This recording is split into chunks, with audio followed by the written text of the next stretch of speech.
It is day 5 at network school and I am already burnt out. This place is a lot. For context, I am a 27-year-old content creator. I've worked in startups my entire career.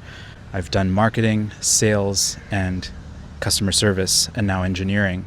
But a problem with working remotely your entire career is that you don't develop the network and connections that people who work in office and go to conferences frequently do, which means that I have had to rely on things like traveling to help with that. And network school is a place meant for people like me. Not only do you get to meet other remote workers who are high agency and trying to build and create value in the world, you have everything taken care of in your life so that you can focus on the one thing that you do hyper well. Your 3 meals a day are taken care of because they serve you food for all 3 meals. Your events are taken care of because they host events, and not just educational events, but also fun events. There's a trip to Kuala Lumpur happening in a couple of weeks. There's an intro to Brazilian Jiu-Jitsu that's taking place, and there are burn classes at 7 a.m., 11 a.m., and 5 p.m. every day, Monday to Friday, so that you stay and get into the best shape of your life.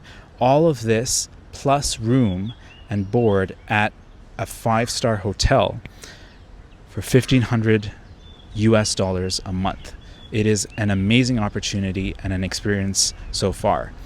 I applied a couple of months ago because I had been following Balaji for the past 6 years, and since I work a remote job, I figured this is a great opportunity. I shouldn't miss it. I should apply. So I applied and I got in, and I'm just here for this month of April. It's April 5th today, 2026. And that meant that there was scarcity. I felt like I had to meet as many people as possible and go to as many events as possible to take advantage of this incredible opportunity that network school is. But with that comes some downsides, namely that you will burn out because you try and do everything instead of focusing on a couple of things that would propel you forward. So I've tried digital nomading through North and South America, and that went well. But what I learned was that there's a whole bunch of ants that are running on me. What I learned from traveling through North and South America was that the community that you're looking for is not something that you find, it's something that you build. So then I come to network school, and it turns out that everyone there is exactly the type of person who I want to build a community with. They are interesting, they are ambitious, they have done stuff in the past, they are high agency, exciting people. They all have incredible stories and incredible accomplishments. When you're in a situation like that with 400 other people around you who are also looking for similar things, you can't help but try and go up to all of them and talk with them. And that has really drained my social battery in the first week of network school. That's one issue. And then the second issue is that the events that they host are so damn interesting. It's like you can't stop yourself from signing up and going to all of them. Like there's one that I went to called Virality is a Skill, Not Luck, run by an Indian entrepreneur and content creator who's also a software engineer, that I found extremely helpful because I am trying to create content. I went to that, and you just keep going to these interesting events. There was one last Friday called Mixology, where you learn how to build cocktails, and the secret there is 1 part sweet, 1 part sour, 2 parts alcohol, and that's how people keep drinking without drinking too quickly. And then there's just event after event after event that is interesting, that is meant for people like me. So imagine going to university where all of the courses are interesting, and there's maybe 50 of them, except you only have space for 5.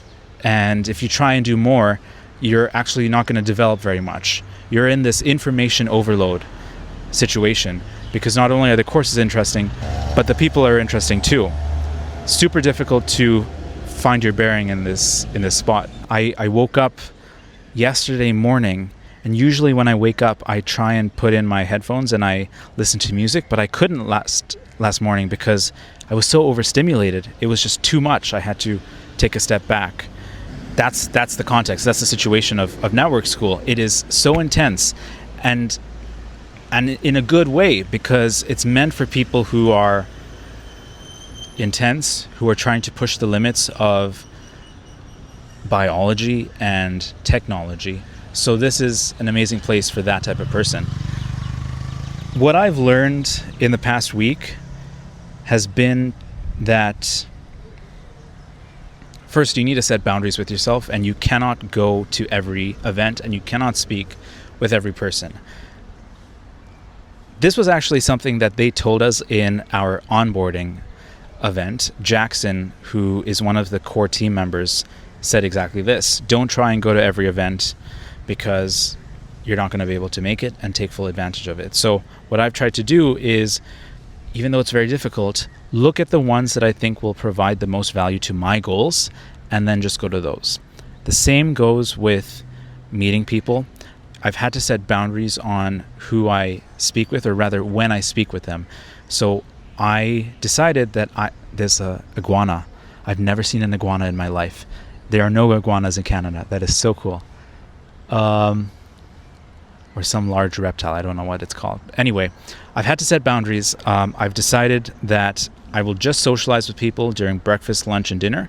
And between those hours of the day, I will lock in and focus on what I need to be doing, which is creating content and building apps and SaaSes that'll grow.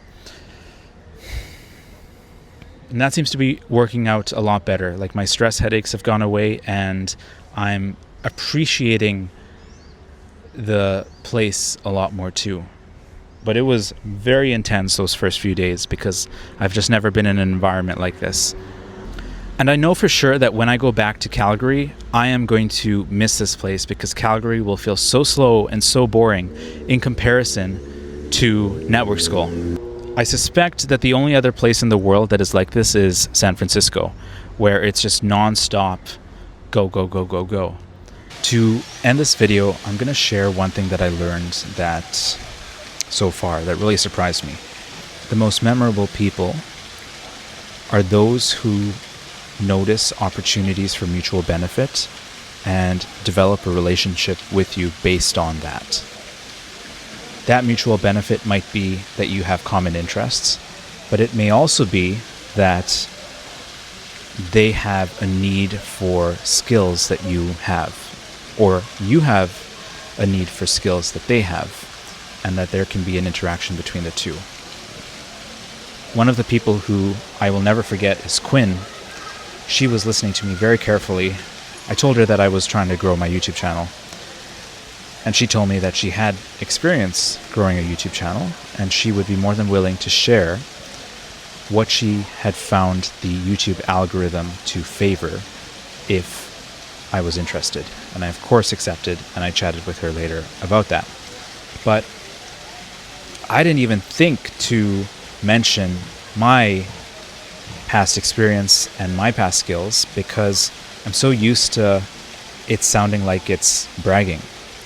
But in reality, if you say I've started a podcast and I've been running it for 5 years, or I started a TikTok channel and I grew it to 12,000 followers talking about evolutionary psychology, it's not bragging when you're telling this to someone else because you want them to know what you are capable of and how you could help them and what your qualifications are. Always be on the lookout for opportunities to help other people. And I suspect that if I do so, I'm going to get more out of this experience than if I go into it trying to see how I can take full advantage of the experience. Both are reasonable ways of approaching it, but I think one will leave you better off, and it's the one where you look for mutual benefit. If after listening to this video, you think that this is a great spot for you, check out ns.com. Use the link in my bio, which will give you a discount and which will also let me stay here for longer too.